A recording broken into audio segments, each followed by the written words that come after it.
Good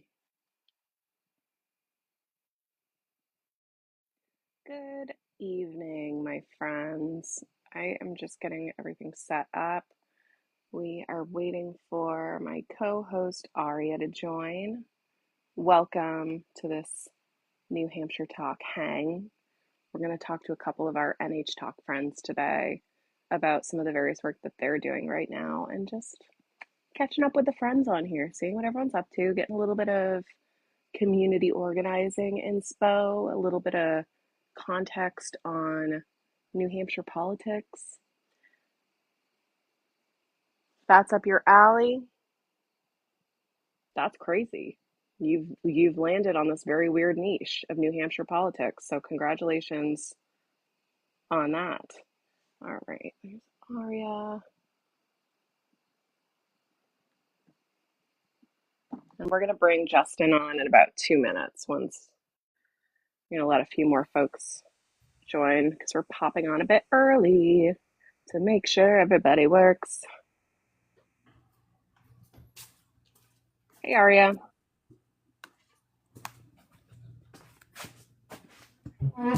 You're not on. My poor husband has to adjust to living in the house with somebody who's just like live streaming all the time now. And I don't want to do it in my office because that's where I work all the time. So I don't want to feel like I'm on a Zoom call at night. Arya, I can hear you a little bit, but I hear it through the camera. All right, there we go. Nice. Awesome. Last time you did a live from this location, I was wondering what the sign behind you said. So I feel like a chord has resolved in my brain now that I can see the full sign. It's actually free press in Iran. Ooh, do you want to give us a little, what are we talking about? Yeah, so this is a big thing in my family. I am first generation. Obviously, I was born here. My parents are both Iranian. They were both born in Iran. They both actually met in Lowell, Massachusetts. That's where they both went to UMass Lowell. And that's where they met. Actually, very cliche movie like my dad bumped into my mom in like a stairwell or something and like knocked her books over. Like seriously, like something like that, you know? And like until then, my dad hadn't really met many other Persians. And it was just like love at first sight, I guess. So it's like pretty cool. But we are very big. My family's very progressive. My entire family is very progressive. I think my sister and I had a huge effect on like my mom and dad growing up. Because we were, we were Americanized right away from birth, right? And it was kind of like a bit of like shock culture to them, like a culture shock, kind of coming from a very conservative background. So we're very big on like the Iran movement, the free Iran movement. My background is actually in international politics. I got my master's in international conflict and conflict resolution. So like I can speak 4 languages. My whole thing was on hooligans. So extremism, like that's something that I studied a lot when I was in grad school. It's something that I can speak to. So like the whole Charlie Kirk thing and Nicholas Fuentes thing going on in the background, it's something I can definitely speak to and make sense to me. So the free press, Iran's very, very, conservative, no free press, no, women don't have a lot of rights right now. That's the big thing. It's like the women's rights movement there. So this is a sign we use a lot. We use this in like a lot of protests in the family. This has like been like 10 years or 20 years of this sign. And we just pull it whenever we need it, whenever there's another like rally going on and we're setting something up. That's so cool that you have that kind of like relationship with your family and that you guys are able to really get into it on all this stuff together. We have to do an Arya deep dive episode. What the hell? Like now I need to get all the Arya lore. Damn. I know. I'm an open book. We all have these like fractured parasocial relationships with each other from like knowing each other from the internet. And it's like, oh, I get a little like this much of who you are as a person. And so I always love getting a little bit of the background too. And that's why we're excited. Onion, it's layers. I like to dig through the layers too. It's really nice. I'm a people person, like I just love, everyone's got a story. Everyone's unique.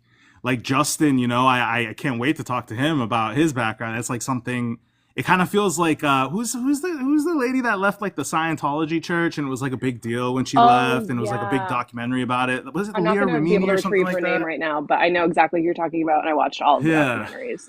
Hopefully somebody in the chat will give me the name because what's her name? The King of Queens. It's like Leah Remini, right? That's her name. Leah Remini. I think, yeah. Remini. Okay, yeah. But I remember that was like a big deal. She was like, just there's like a huge spotlight on site. Even though we kind of knew it was weird this whole time, you know, there was like kind of stories on it. But she was someone that was like on TV. Everyone liked her. You know, she had like a bit of authenticity to her, and it was just kind of crazy. And I feel like he's kind of like that. I wanna pick his brain on that level. Like, tell us, like, drop the Well, tea. I'm gonna go ahead and pull. I think I saw Justin in here, so I'm gonna go ahead and pull him in Yeah, yeah, now. And Ari, I'll let you kick things off. yeah, for sure. Thanks for joining in, guys. So many folks here right at 7:30, so punctual. I know you guys We were get punctual A's. today too, Aria. Not to brag, I know we but were. We were. I didn't have my headphones right away, but I feel like we still like rocked on. Like you couldn't tell unless I told you that, you no, know? I wouldn't have even didn't even clock it in my mental. You set an alarm. Oh my gosh, bless your heart. I love you. Oh, yeah, Um, Commitment. there we go. Hey, Justin, what's up, hello. buddy? How's it Hi. going? How's everything? It's all right. Yeah, it's good. Happy Just a Nice, Sunday man. night at Sunday. home. Absolutely. I've heard many things. I've seen you post. Obviously, we've been like mutuals for a while. Really appreciate you like sitting down with us and kind of like giving us your insight on life in New Hampshire and life in and out of the Free State movement. I'm sure that was like quite a journey. So yeah, man. I mean, I would like to kick it off right away. Like, tell us a little bit about yourself. Like, tell us your background, where you're from originally, if New Hampshire. I'm not sure. Sure. Yeah, so I am from New Hampshire originally, although I was born in North Carolina. My dad was in the army at the time, so we weren't there for very long, and then moved back to New Hampshire, which is where his family's from and my mother's family. And so I grew up in Springfield, New Hampshire, which is near Sunapee area, Mount Sunapee area. And then in 2001, we moved to Jaffrey, which is right next door to Ringe, where I live now. And that's where we kind of got established. That's where I met my wife. I lived there while I was in college. And then after college, ended up in the Marine Corps. And I was away in the Marine Corps for a decade, my wife and I, and our four kids, and then moved back here in 2019, bounced around, and then eventually established ourselves back in Ringe, which is where my wife grew up her whole life. So, uh, pretty much say I'm from New Hampshire when anybody asks, and then give the roundabout like ways I bounced around outside of that. So, I could jump into the Free State connection and background if you want. I don't really Yeah, know and how you want to definitely go with this. connect it. Definitely talk about it and connect it to that timeline you're talking about too. You said you moved Sure. back in 2019. Like, Yeah. how were you before? Like, you already knew coming back to New Hampshire that you were gonna, like, just give us a little timeline, attach it a little bit, Yeah, absolutely. I'll give you a little Reader's Digest. So I grew up, please. this is important. I grew up evangelical Christian, like fundamentalist. And so in those circles, you're Republican through and through. Like that's what you vote for. That's what they go hand in hand. And so by default, that's what I kind of found myself in when I graduated high school in 2004 and kind of started my own life and what I think. But pretty quickly, I got into like some alt-right conspiracy theory type circles. Like I was like a 9/11 truther back in like the mid 2000s.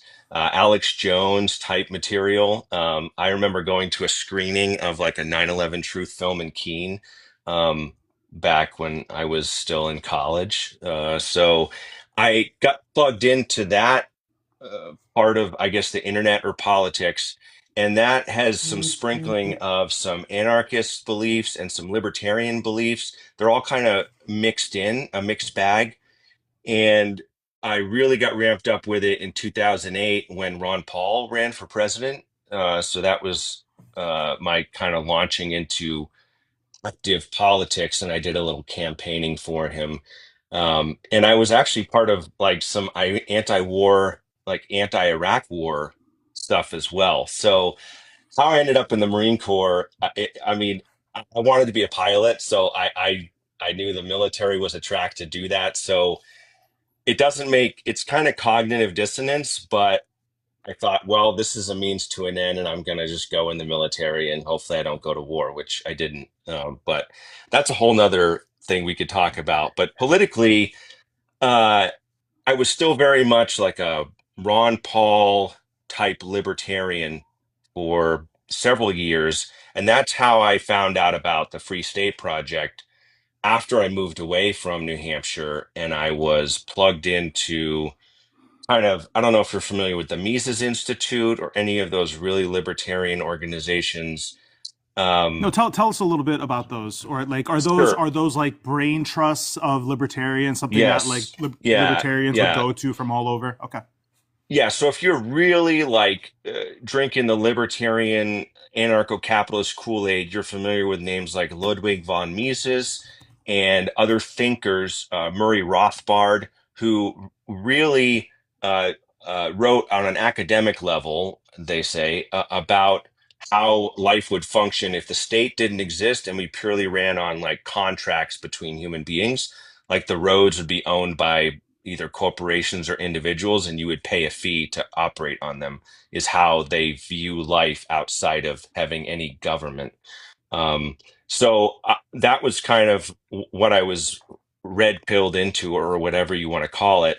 And the Free State Project was a big part of that because it's like, oh my gosh, this guy Soren started this movement back in the early 2000s, and now he's going to move people to New Hampshire. And I was like, holy shit! Oh, sorry, can we curse on here? No, Yeah, yeah, Um, of course, please. yeah, yeah. Do okay, your holy thing, shit. yeah. Uh, There's a lot of things that there, happen on this show. the libertarian anarchist utopia is coming to the state that I'm from. So I logged on to their website immediately, signed up my family to say, "Hey, I'm going to move to New Hampshire, move back really, because once I was done with military, um, and join the movement to turn this state into what I saw is like a libertarian paradise, where there is no state, there are no taxes, and we can live free, right? So that was the idea, What or I'm what I curious, understood. was there something about that specific moment in time that why did this resonate with you? Where were you at in your life that this really like hit you? You kind of talk about being red pilled or however you look at it now. Yeah, was there something kind of happening in your life? Why do you think you were such a good kind of target, for lack of a better word?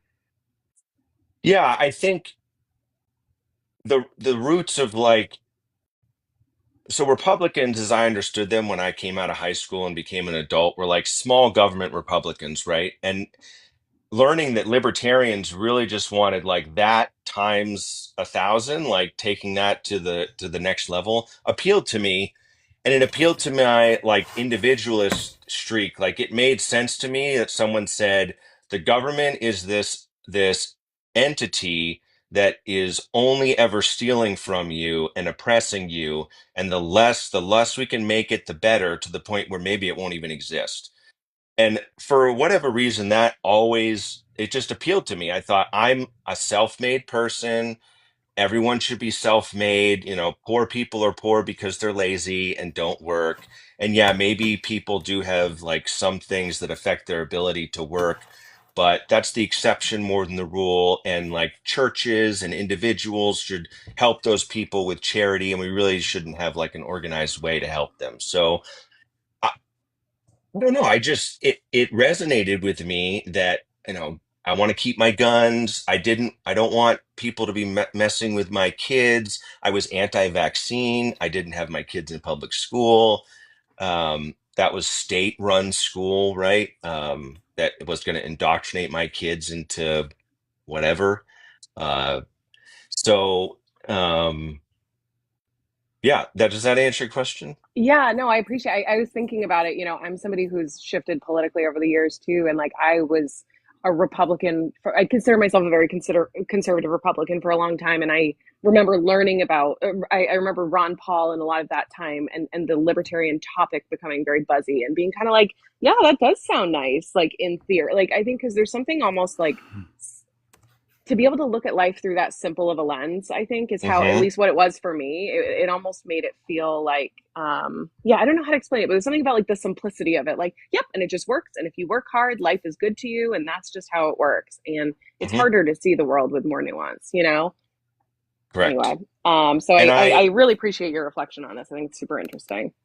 being raised evangelical, I already had a very black and white view of life. So it's a very black and white religious tradition. So libertarians are pretty black and white. It's like, taxation is theft. The state is going to indoctrinate your kids, and we need to abolish the Mhm. state. And that gets to the Free State Project and what I really think their end goal is. But I don't know if you want to find out how I changed or how Yeah, that that's Yeah, let's happened, keep or actually. if going. Keep, Hey, yeah, give you us talk you don't about. even need us here. You are like an amazing storyteller here. Like that's literally. I was just gonna say. So you told us how you got in. You got into New Yeah. Hampshire. You were in while you were in New Hampshire, and then what happened while you were here that got you to the point of being like, I'm a former free stater now. Yeah, so I'll say that I didn't and this will make sense when I tell the story, but I didn't actually get to come here under that auspices. Everything kind of changed right when I was coming out of the military and back here.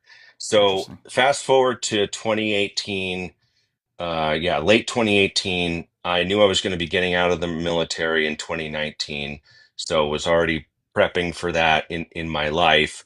And by that point, ideologically, I was full anarcho-capitalist, they call it. And I think I already described that a bit. But it was basically like, I can't wait to move back to New Hampshire so we can abolish the state and live free or die I think in it's this important case. for people to hear you like be really specific about like that's what these a lot of these people are saying when they move is like It let's move is. here to yeah.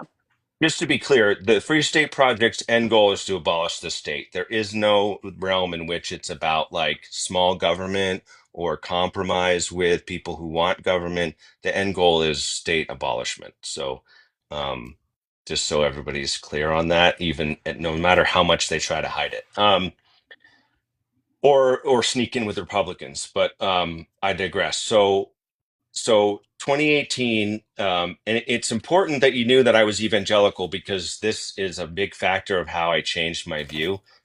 Because I had what can only be described as like a life crisis, a spiritual crisis, um, full blown. Like one day, woke up, and I could see in hindsight it was developing over the years with my experience in life. And when you get out and see the world, it starts to break down what you think about your black and white sort of religious tradition, and it just all collapsed. One day I just realized I don't believe any of this shit anymore. And I don't know what I think, but I'm not part of this. Like that's not what I am. And I don't know where to go from here.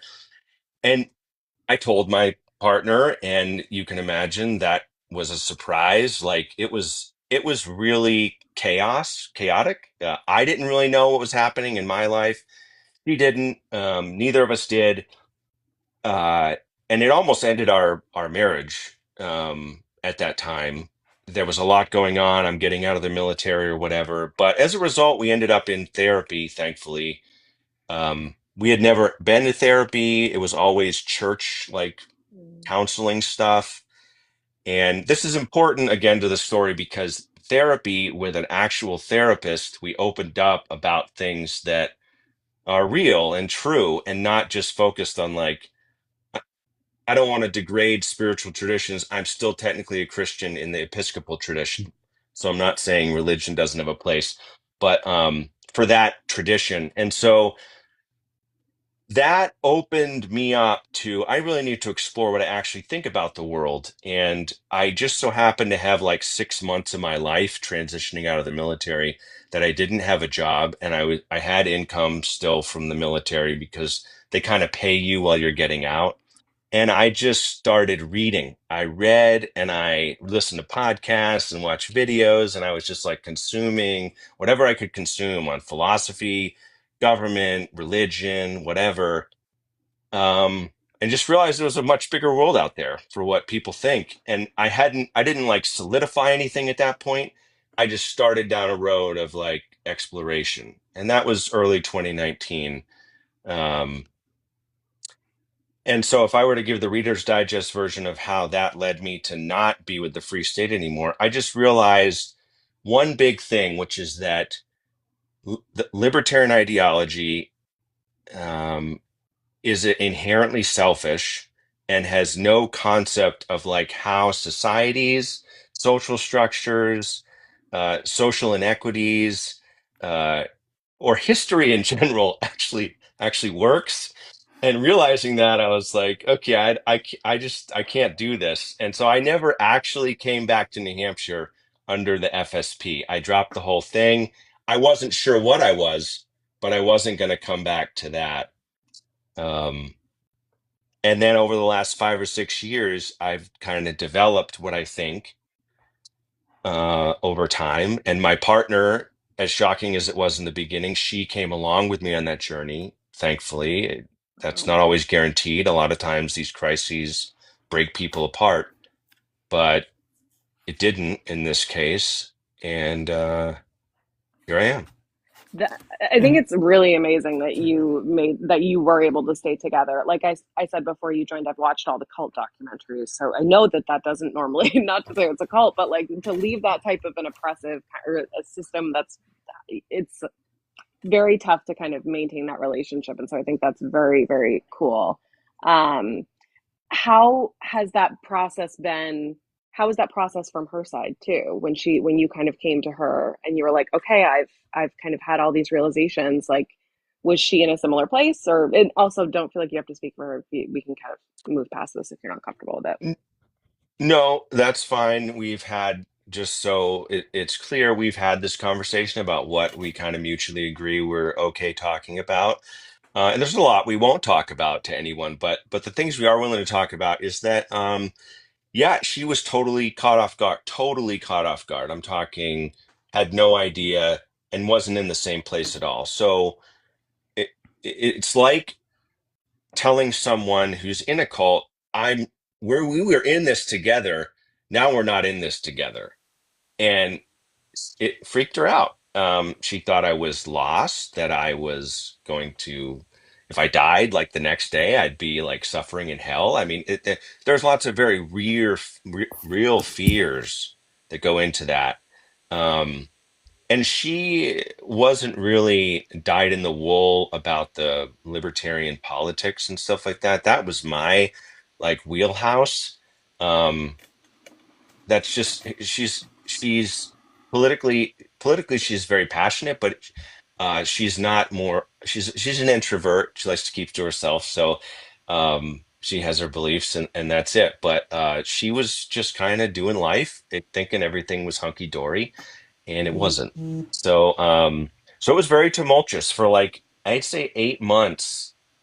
It was really, we weren't sure what was going to happen, but uh, I'm not taking any credit for this, but part of the process was I kind of became like a better human being, um, just like emotionally more intelligent and like I think you can take opening up. credit for And that. well, yeah, I guess my therapist can, but yeah, I was open to that, right? And so she was like kind of blown away by that because that she knew I wasn't like that for a lot of years, and so she was like, well, maybe this is something. And next thing you know, now we're both pretty much in the same. I mean, we have our differences, but As not is like that. healthy. Yeah, I That mean absolutely. that's amazing. I pulled David in because I was curious if David, if you have any questions or if any reactions to hearing this. I know you've been in New Hampshire for a long time. You've probably been following what's been happening from the political side with the free statement movement for a long time. Anything that come to mind when you're listening to Justin? Yeah, I mean, it's interesting. I feel like as villainized from my side as the Free State Project is, the people in it are people, and their lives keep happening after they move. I think Justin is the fourth Free State ex Free Stater I've made the acquaintance of, and you know, it's quintessentially a utopian movement, right? And so, how do you sustain a utopian movement as it shifts over time? Um, I mean, you can kind of keep it going. I mean, we're in New England, right? The a utopian movement started this region of the country, but it didn't sustain itself over time. There were institutions that continued, but um, people change, and even in watching the Free State Project, the emphasis within it has changed. Back in the 2010s, it was a whole different culture. Like I remember Mhm. talking to Free Staters who were trans, and they were going to put together calendars of them in drag next to covered bridges, and sell those to benefit the Free State Project. And It's a it's great really idea. gone very Jeremy Kaufman, MAGA-esque in its direction, such that I don't think the people that were doing that are even comfortable in it anymore. Yeah, and I distinctly remember even where I was at being uncomfortable with where I was seeing it go and thought, well, I'll just come back and maybe it'll be different and whatever. Because although I had my religious reasons for maybe not being more accepting of LGBTQ folks, I was like, that's freedom. Like they should be able to do what they want. And so I was very confused about that direction, and thankful I actually didn't come back and get fully into it. Although sometimes I regret not being able to be inside for a little bit, like inside here, so I could have a little more tea. Yeah. But Yeah. Does this have anything to the two different and hey David, it's good to see you again, man. I know we've It's talked nice a to few see you times again. already. Love talking to you. And the change of like the kind of the spirit of the Free State movement, does it have to do, because I know it started as the Free Town Project, right? And then they like at some point had a rebrand. Does that have anything to do, like did they end up rebranding and just going kind of hateful too simultaneously, or is that just a made up random inconvenient fact? Does I that think name change have anything to do with the old behavior I versus think new behavior of the Free State movement?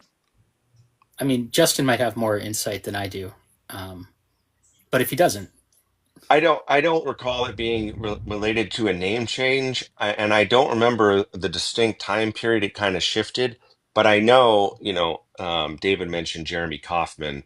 The Libertarian Party, New Hampshire, is a big part of that because the Libertarian Party already existed, and then I think Jason Sorens was the name of the guy that originally started the idea, and then the two kind of ended up merging, or one took over the other. It depends on how you look at it, to where now he's kind of like taking it over. And actually, just so you know, like within Libertarian Party like niche issues, they're trying to censure and kick out LP Libertarian Party New Hampshire and Jeremy Kaufman because of his views, because of his extremist views. yeah, So it's that's what I know. yeah. um, No, I think the Free State Project, it was always a Free State Project. There's like currents, it's not unified and monolithic. Like I think most people, I think someone had already mentioned the book about what happened in Grafton in terms of an effort to move people into Grafton and push it as a particular town that was libertarian, and how it ended in disaster. Yeah, Bree has a question. Are Free Staters predominantly Christian? I don't know, Justin, if you have any kind of POV on what that was like, at least in your experience. I know you probably don't have data.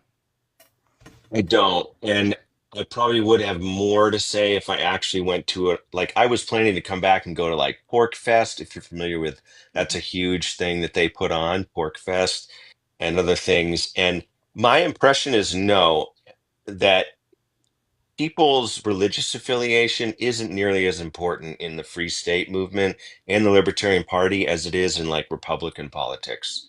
It's a pretty mixed bag. Although I would say definitively, although there are people of color in the movement, it's predominantly white. Um, to take that for what it's worth. Yeah. That kind of checks, I think. I don't think that's too too controversial for any of us as a fact. I'm kind of interested. Listen, something that if you guys watched our older interview, it's something that we touched on with John Kuiper, I think, and it's a topic that I like wrapping my head around it, which is diagonal politics, right? Or parallel politics with the group that you might not see eye to eye to. And I know, Justin, you were once part of the Free State movement. Maybe you can like key us in on some things that you left the Free State movement with that you still believe in, that maybe there were like policies or platforms that were parallel in the Free State movement that you feel are the same now for you. And then maybe David, at some point you could talk to us. I know you're such a policy guy. You are the sexy unsexy guy, man. That's what I say. You are like in the weeds on stuff and like really give us the facts. It's really unsexy stuff, but really important stuff. It's stuff that someone goes through and really explains it to us like we're five. I really appreciate that about you. And maybe you can talk to us about certain policies or certain areas that we could really attack with another group of people like the Free Staters, for example, like things that we would have in common that would be very helpful to our electorate and for, residents of New Hampshire in general. All right. So, I mean, the two things off the top of my head that I think still resonate with me are the drug war. So, I was very much like, we need to really get rid of most laws against drug possession and use. And now then it was more like an individual liberty sort of thing. Now I kind of think of it in terms of like the prison industrial complex and how we criminalize a lot of things like that that disproportionately affect people of color and other things.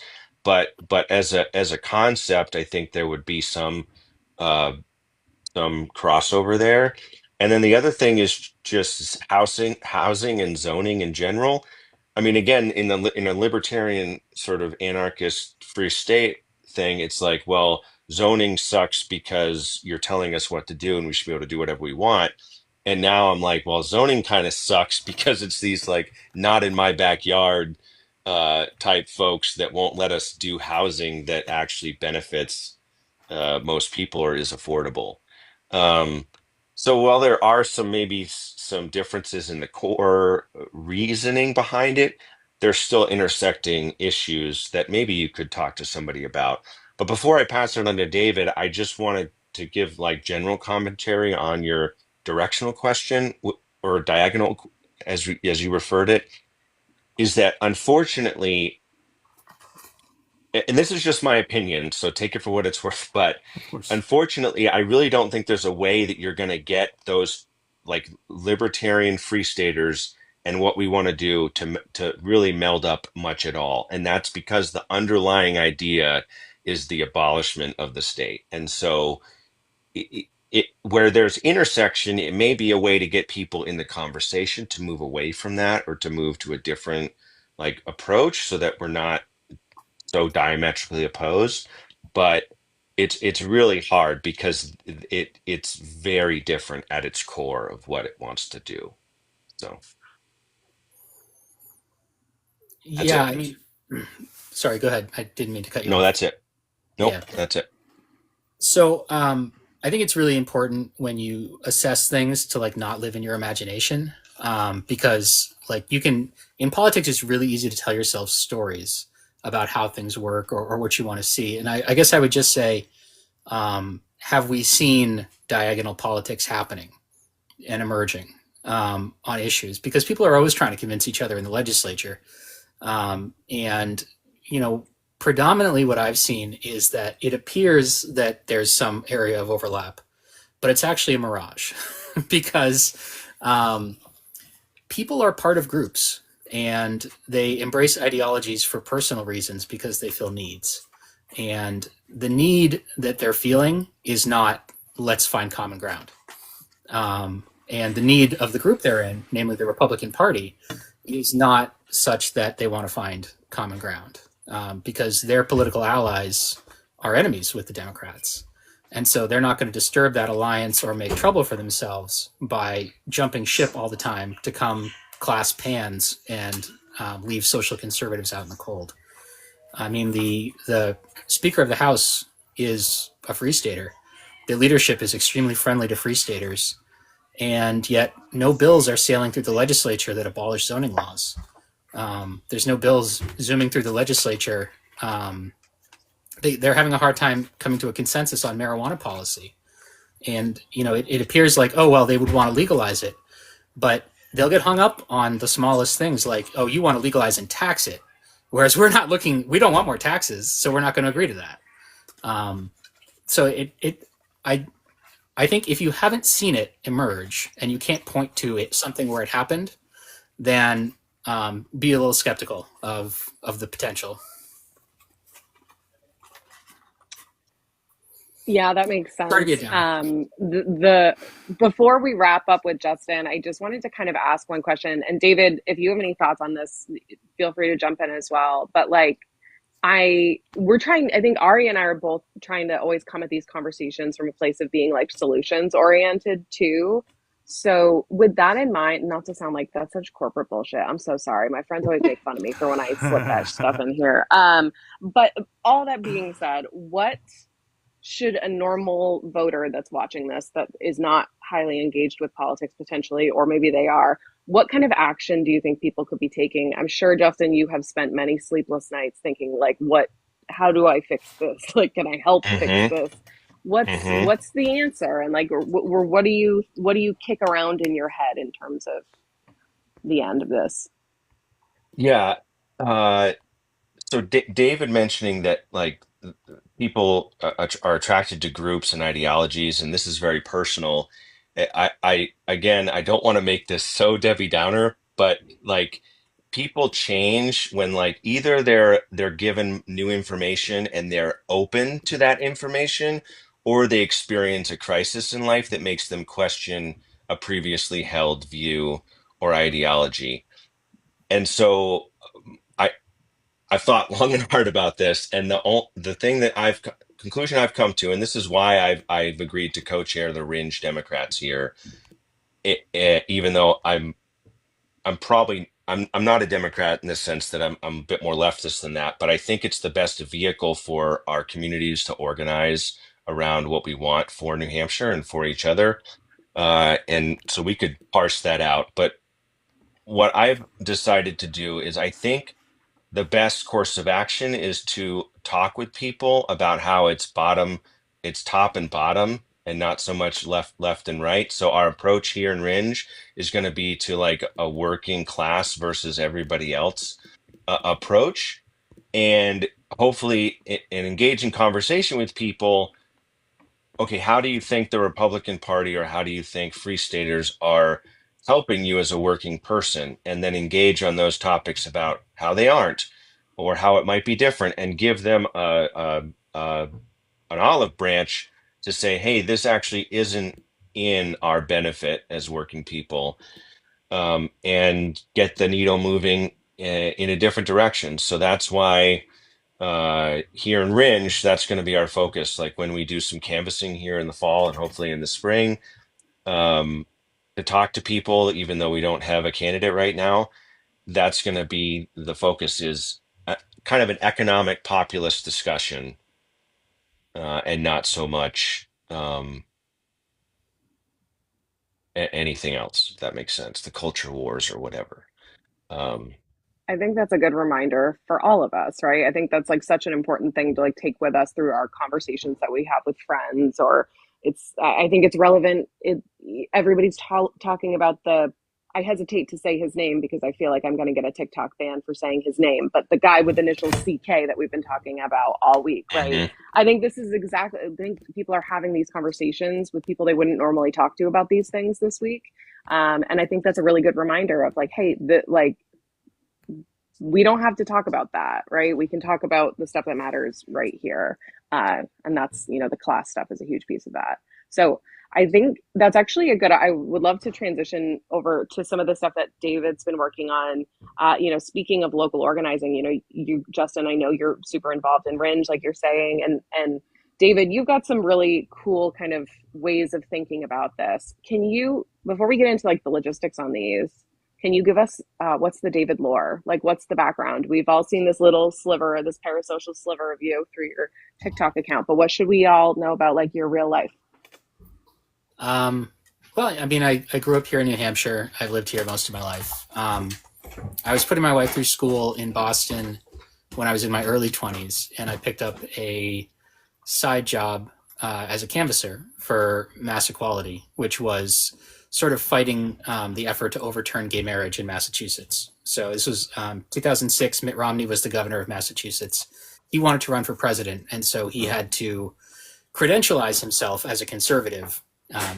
Being the governor from Massachusetts is not a winning strategy in the Republican primaries, and so he had to notch something on his belt. And gay marriage had just been legalized by a court in Massachusetts. And so we would go door to door in lots of small towns around Massachusetts and knock on people's doors and say, hey, would you contact your legislator and ask them to vote against this move to make gay marriage illegal? And I ended up, it's very uncommon for someone to do that professionally, such that you put on your work hat and you're like, now I have to go do this. I'm not volunteering. So you're not like complaining or not showing up, and you are working 8-9 hours. And it just sort of like got me used to doing basic political field work in a way that I was comfortable with it, in a way that I don't think many people are. And it also sort of made me think a lot about, what is politics, and how do people engage politically? And so, I came back. I started working as a paralegal at the public defender's office. I was thinking of going to law school. I decided that I did want to spend that much money on school, but I did not want a useful degree at the end. So I studied American history, which was wonderful and extremely useful to me, but not monetarily.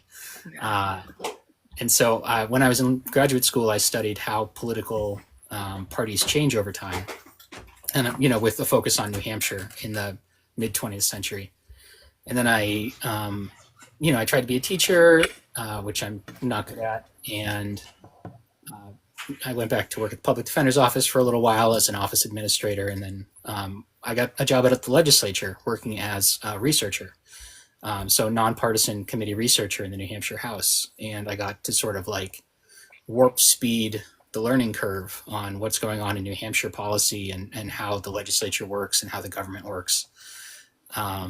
Sit through a lot of hours of meetings and bills being discussed. And in the period I was there, party control changed from Republicans to Democrats. And that had a really big impression on me, because just the discussions were wildly different. There's a lot of angst right now, and rightfully so, with where the Democratic Party, what it does when it's in power. But growing up in a sort of closely divided state like New Hampshire, I think this is different if you're in from Massachusetts or New York or something, where it's like a one-party state. Essentially, the Democrats control it. But like in New Hampshire, where party control does switch back and forth, it is so wild to how different the conversations are from when Republicans are in a majority and Democrats are. Like, you go from, endless bills about hunting down public officials who've created misconduct and throwing them in prison if they've aided, immigrants in any way, to big pushes to put it through paid family leave packages and guarantee benefits to workers and expand healthcare access. It's the shift was so profound that it really colored my thinking about where to apply effort. I, at this point, no longer think very much about intra-party contests at all. I mean, I just think they should be fair. But really, at the state level, where I try to like spend most of my time thinking, because I'm a lot of people's anchor for state level stuff, it's just which party's in control. You are absolutely my anchor for state level stuff. Every time I find myself kind of like, because it's really easy, especially when we're online, we're all online, obviously, and it's so easy. And I am definitely someone that falls victim to that, where I just kind of get caught up in national level headlines, irrelevant headlines, distractions, when really we could be doing so much more here. So again, I thank you so much for being the voice of reason, a nice little like North Star for us. And for more people like me, David, like people that are like constantly trying to educate myself on the state level, local politics, what would you say the most, because you, for me, you seem like you do have a lot of knowledge in a lot of different areas in New Hampshire. But what would you say right now is the area in New Hampshire politics, the most pressing need, where we should be having the most conversations, the most eyes, something that should be figured out tomorrow versus like a year or two from now? Yeah, I mean, housing is the burning need. it's not talked about the right way, because the analysis is to get any progress on it, you're going to have Republicans and Democrats working together. Like this is just, if you talk to housing experts, like this is just core stuff. Like you'll not make any progress unless it's bipartisan progress. And so the political system and the news system is really set up to rely on the drama of Republicans and Democrats fighting each other. Like that's sort of like the motive engine of a lot of news coverage. And so because conflict is suppressed on this issue, it doesn't get talked about, even though if you look at polling, like what is the most important issue to people in New Hampshire, it is like 4-1 housing to the next closest thing, which is the very closely related issue of property taxes. It's messing with a lot of people's lives in a direct and painful way. And the solutions are difficult for people because it means sort of like accepting some change in their community, when particularly people who moved here from other parts of the country moved here specifically to get away from sort of denser and more urbanized places. And so this is a very jarring and difficult transition to try to grapple with this problem. And it's an all hands on deck situation. Certainly the most pressing thing for our generation and younger generations, for sure. You say this Absolutely. is and go ahead, Arya. sorry. No, please go ahead. Please. It's really quick. It's really quick. I forgot mine now, so I'll come back to it. Okay. So going into housing, right? Let's say tomorrow you got a magic wand. David's got a magic wand. You can add one law and you can remove one law overnight having to do with housing. What are they? They don't have to be laws, like provisions. Yeah. What does the magic wand do? Does the budget count as a law? Sure. I mean, it is. So I think getting rid of single family housing and then funding with like serious funding, affordable housing stuff. Our system isn't super awesome, but it exists. And we have an established department that handles housing, New Hampshire Housing. And they have things they can do with more resources in terms of the construction of housing for people who are in an income spectrum where the market is not going to serve them well, right? So like you need to add a lot of housing in a relatively easy and fast way, and zoning regulations prohibit that. What you do when you get rid of single family zoning is you allow duplexes and triplexes and quadruplexes. But if you look at areas of New Hampshire where it's zoned to allow for up to 4 family homes, they look exactly the same as single family neighborhoods. You get a sea of single family homes and then an occasional duplex or quadruplex. It's extremely undisruptive. People don't believe this. You can like hold it right in front of their faces and be like, see how this part of town looks just like that part of town. Like my town has 2 residential zones where you are allowed to have up to 4 family homes, and the rest is single family zoning. And you literally can be like, this looks like this. What's the problem? So I think that would be the biggest broad stroke fix. And then that kind of helps people who are at an income level where they can participate properly in the market. And then for lower income people, we have an established thing where you build affordable housing, where you're funding projects that are specifically for people in a certain income section, which isn't the lowest income section either. When they build affordable housing developments, it's just like working class people, like young police officers, right, kind of income. It's another good reminder of kind of like the parallel politics thing as well, right? Like I think this is another issue that we can be doing a better job of connecting with folks across the aisle on, in some ways, at least in our personal lives. You know what I mean? Yeah. I mean, this has all been pushed down to the town level. It has to happen town by town because the state's too cowardly to take action. And so they say, oh, it's local control. You guys figure it out on your own. And then I love that move. I'm learning that Kelly Ayotte loves that move. It's very popular. It's a great move for not resolving any problems. Because then at the town level, you're like, well, we should add housing stock. And people very rightly say, we could add all the housing stock we could possibly add, and it's not going to impact the market. And you're like, well, yes, that's true. So I do want to pivot and talk a little bit about the project that you've been working on that a lot of folks I know here have seen and have expressed appreciation for. Specifically, you've been working on this project around fundraising and the Senate, and that sort of led to this bigger effort of building community. Like, talk a little bit about, give us an intro for those who aren't familiar with the project at all, and tell us a little bit about kind of where it's gotten you today. Sure. In 2022, the legislature passed, following the 2020 census, new district lines for New Hampshire's Executive Council and State Senate. And so these new district lines really gerrymandered the state very badly. And so the point of gerrymandering the Executive Council is they control nominations. So the governor can only propose nominations, and then the Executive Council needs to approve them. And if you can have a minority of voters in the state, if say Democrats won statewide, big blowout, 55% of the vote. If in spite of that 55% of the vote, you can still have 3 to 4 majority on the 5-person executive council, you can pretty much set policy. You don't have to worry about winning elections anymore in order to get what you want. You can win with 45% of the vote.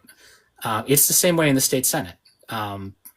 No matter what the Republican statewide percentage is, say they get like 47% of the state vote, they would still have a 2-vote majority in the state Senate. And so what that gives them in the legislature is the ability to stop any Democratic bill. So no Democratic bill that a Democratic governor could request or a Democratic House could pass can get through a Republican state Senate. And so nothing can be repealed. You understand, like, this won't change until they pass another redistricting bill in 2032.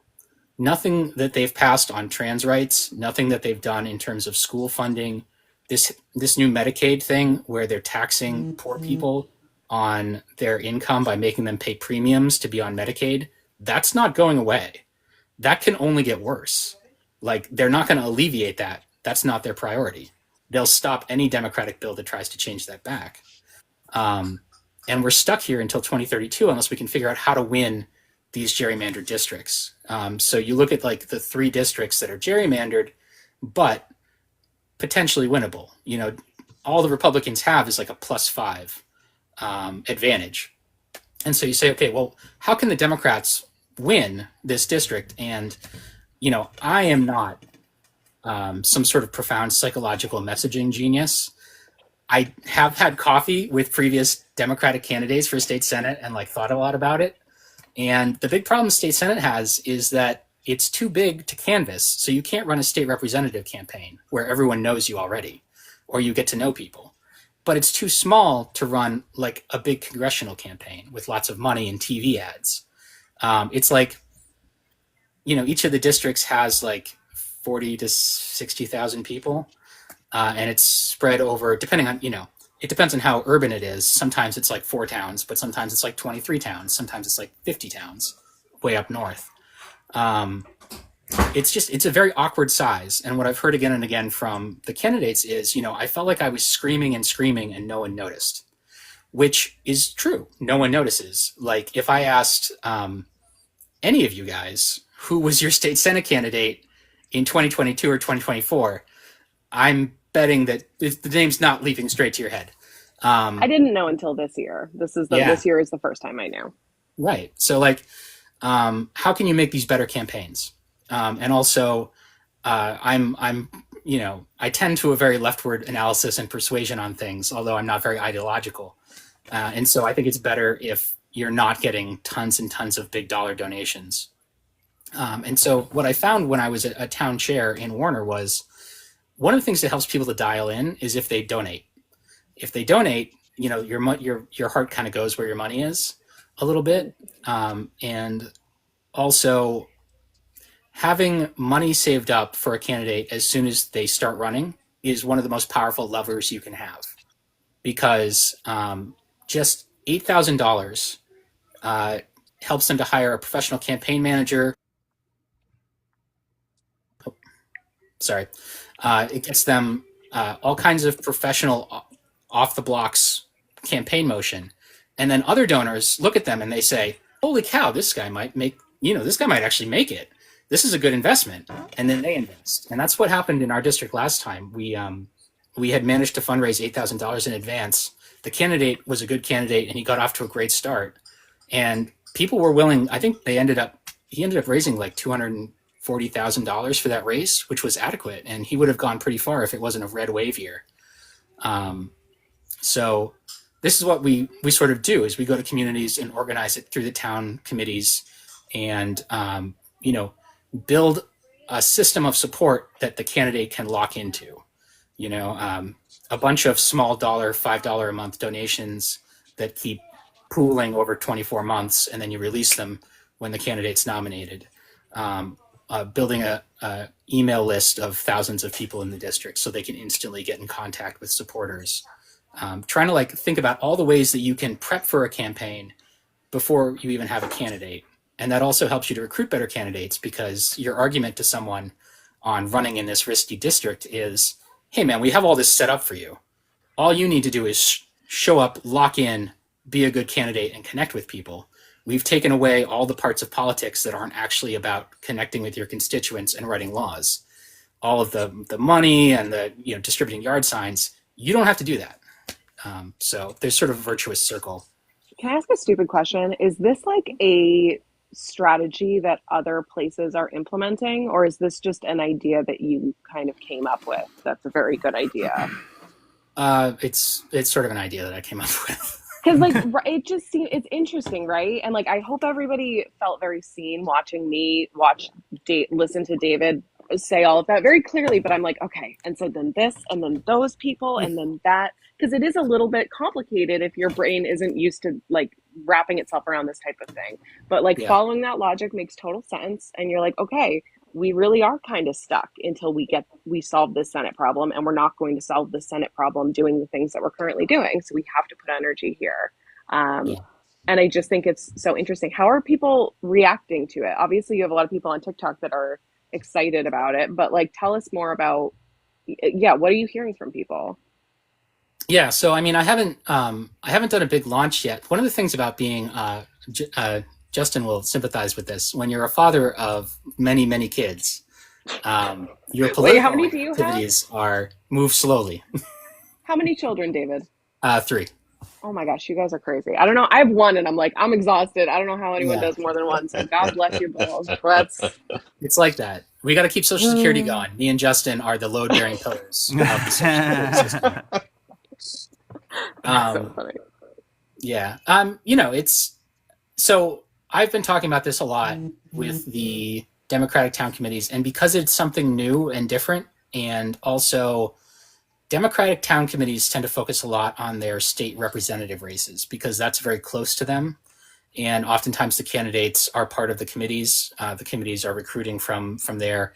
The state Senate races are more remote. And so everyone gets into this mode where they're just like, man, I hope some hero rides in and saves us. And because there's no structure that they can think of that will help, And so I try to take a very organizery approach where you create doorways that people can walk through to reach the destination they want to get to. But if you didn't build it, there's no way that they would think to walk through it. And so it's a little bit of a culture change for them to be thinking about the state Senate race. I remember being frustrated that they didn't immediately embrace my idea. I think John Kuiper made a TikTok once about how he went around to a bunch of Democratic state committees and was like, look, the problem is we don't pay the legislature. And then his analysis afterwards was like, I went and told them that was the problem and they didn't do anything about it. It's like, yeah, no, they're busy planning their fall fundraiser. They're not necessarily waiting for your genius to light them on fire. You got to keep talking for a long time. But the good thing about it was, one of the conditions of releasing the funds is getting authorization from every town chair in our Senate district, which is, I think we have 12 organized Democratic town parties out of 22. And so just the process of being like, okay, we've all saved up $8,000. Can we release it? It kind of pushed it into their consciousness. And I think it's easier now when I go to them and say things like, we should really hold a regional fundraiser for you and your neighboring town for the state Senate race. They're like, oh yes, I know what you're talking about now. No, I mean these are exciting things. I mean, I think when you talk about taking away all of the headaches of a possible campaign or a possible run outside of the actual running, right? Dealing with the Yeah. constituents, like you said, making the phone calls, I think you're going to attract a hell of a lot more candidates and like better candidates too. I think it's a beautiful thing, and I love that you're doing it. And I kind of want to swing it back to Justin a little bit here again, as someone who is a voter. And you, Justin, where do you live again? What town do you live? I live in Ringe. You live in Ringe. Do you know your state senator? Not to So quiz you, I didn't know until recently either. Boy, this got But so I personal. believe it's Kevin Avard. so the reason I bring that up, that's it's cool that you know. I mean, that's I want to know, like, talking to David's issue when it comes to he spoke to some state senator candidates living in they felt like they were yelling and not being heard. And as a prospective voter, how does a state senator, catch your attention? Like, how is one going to come and get you excited about local politics right now and excited about what David just said? Which, again, when you think about like the kind of disjointed nature of the state senate, and again, it's a microcosm of what's happening in the country, right? It's not sustainable. It's not meant to last because it's kind of breaking, it's pushing down the will of the people naturally. It's like the minority ruling over the majority. So when you hear the way David explains it, is like, yeah, we're never gonna move forward. We're only gonna move backwards. How does someone like you get more involved in state politics? How would a state senator catch your attention more? Yeah, so everything David said about how the state representatives versus the senators is was exactly my experience before I was the Ringe co-chair. So we moved here in 2021, and by then I knew, okay, I want to be like involved with whatever Democrats are here trying to salvage this red town, very red town. I think we voted like 70% for Trump the last election. Um, so and I got involved just as a voter, like, hey, I'll help campaign or whatever. And of course, they were very interested in my Free State background or whatever. And so locally, that's how I kind of leaped on the scene. They were like, oh crap, we got to get you on board because you'll have a perspective. So, and that was cool. But one thing I noticed very quickly was they were heavily into helping with whatever state representative was running for Ringe, because we have one representative for Ringe, and then we have two candidates that also represent Ringe but are part of flotarial districts with Fitzwilliam and then Dublin and Jaffrey. And that was the main focus. And then I distinctly remember last year we held our picnic and we had all the candidates come, and a man by the name of Ben Ming shows up, and I'm like, who is Ben Ming? Like, I I just was have to say, I involved. love Ben Ming. Like, Ben Ming is Yes, wonderful. And he's don't on get me TikTok. wrong. You should look him up and follow him. This is nothing about the character of the person. Yeah. David's exactly right. As someone who was involved actively with the town committee, my response was, who is Ben Ming? Um, And I met him and he spoke and it was awesome, but I was like, yep, I'm pretty sure there's no way he's gonna win if my as like half actively involved person was like, who is Ben Ming? And I still got a sign and I put it up or whatever, and I don't know what his final results were, but I don't I like what David's saying, and I guess I could just say as a voter, if I saw someone show up, and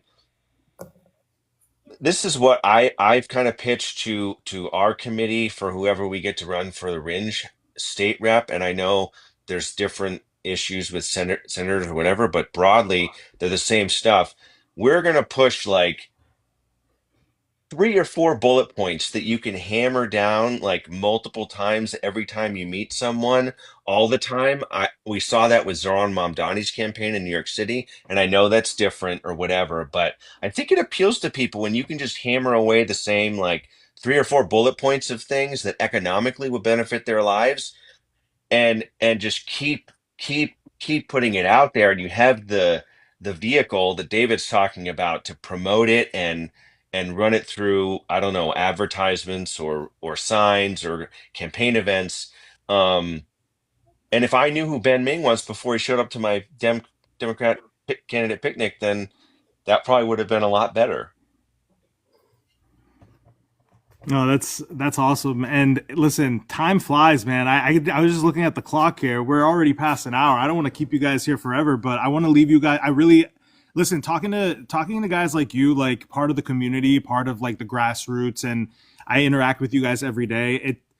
It makes me feel very hopeful for like the future of the state. It makes me like the days, especially where, and I know, I mean, people reach out to me and talk to me. And even today, people are reaching out to me. They're like, I'm feeling a little bit down about how things are in the world and in the country. And then I'm able to log in onto TikTok and I see you guys grinding away, posting away, talking about something going on in New Hampshire. Everyone's doing something, and that I think that energy is contagious. So I really appreciate you guys. I really appreciate you guys sitting with us too. And I want to give you guys each a little bit of time to talk about whatever you want. Is there something you want the people to go check out, a website, you want people to be more in tune with a certain topic, or if there's an event coming on, the floor is yours. So Justin, I'm going to start with you. If there's anything you want to say to sign us off.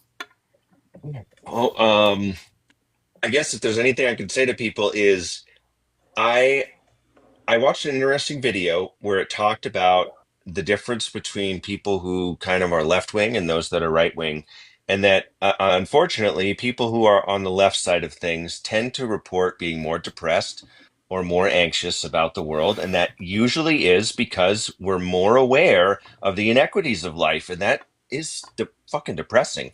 Um, but the results of the study showed that people who got actively involved, whether that was just volunteering somewhere or even just a little bit, it counteracted that feeling or that sense of what you talked about, Arya, of just being down. Um, and and that changes just at an individual level and a local level. So I'd encourage anyone just to get involved with something, and it doesn't have to be a Democrat committee. We joined a CSA this year, Community Supported Agriculture Farm. I volunteer with a local group that helps unhoused people, and I volunteer with another one that does refugee resettlement. Like they're out here and they're right in your local community, and you just gotta like search for them. I didn't know they existed until I searched for them, and I was passionate about those subjects.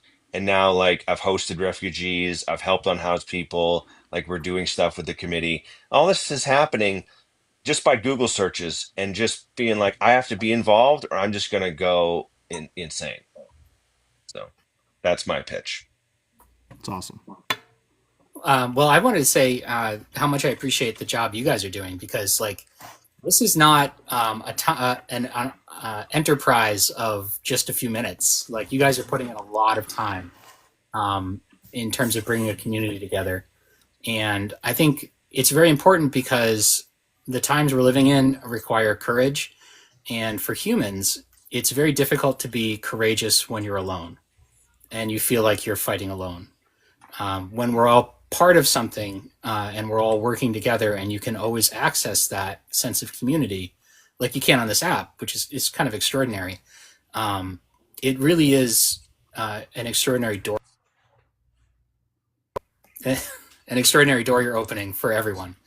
So I really appreciate the time and energy you guys are putting in to the stuff you're doing. Fine, you're gonna cry. It's fine. Thank you for saying that. We're not doing anything. We're not doing anything. We're like Gotcha. Uber, man. We're putting up spot Yeah, here, but and you guys are showing up. You know. I don't want to interrupt David. I just want to say the reason I started posting about local politics was because of Marissa. She said we need to start doing this, so I did. So take some credit. Over to you, David. Absolutely. That's awesome. Yeah. That's awesome. I mean, yeah. So in terms of something that I think everyone should do, the Claremont School District is in collapse. And if you read the news stories or follow the discussion about it, there is a stark cleavage between the people who are focusing on the adults and the people who are focusing on the children.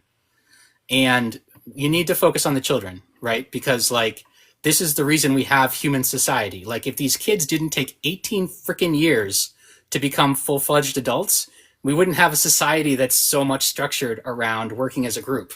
we would all just like come out, you get up and running, you go off, we'd be solitary house cats. But we're social partly because it takes this many people to raise new humans.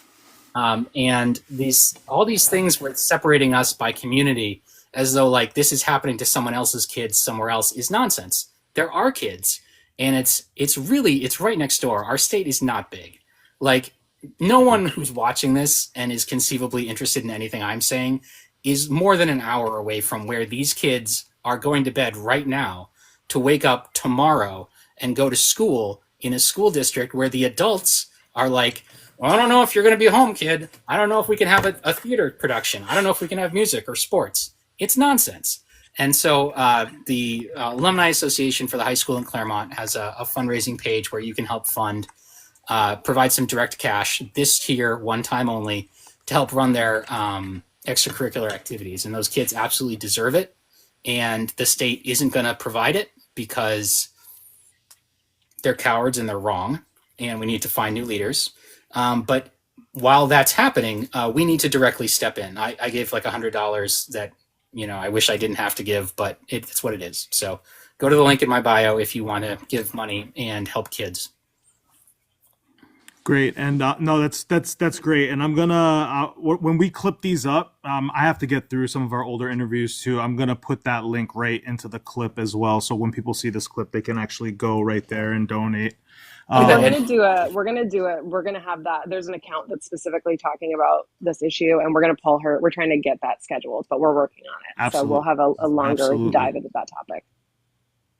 Absolutely. And my last thank you both again for coming. I'm gonna do one last plug for me and Marissa, and then leave it up to Marissa to sign us off. But me and Marissa, or Marissa and I, will be going to we'll be going to the Ice Out of Peas protest on Tuesday. Sorry, I'm having a brain fart. 8 a.m. to 10 a.m.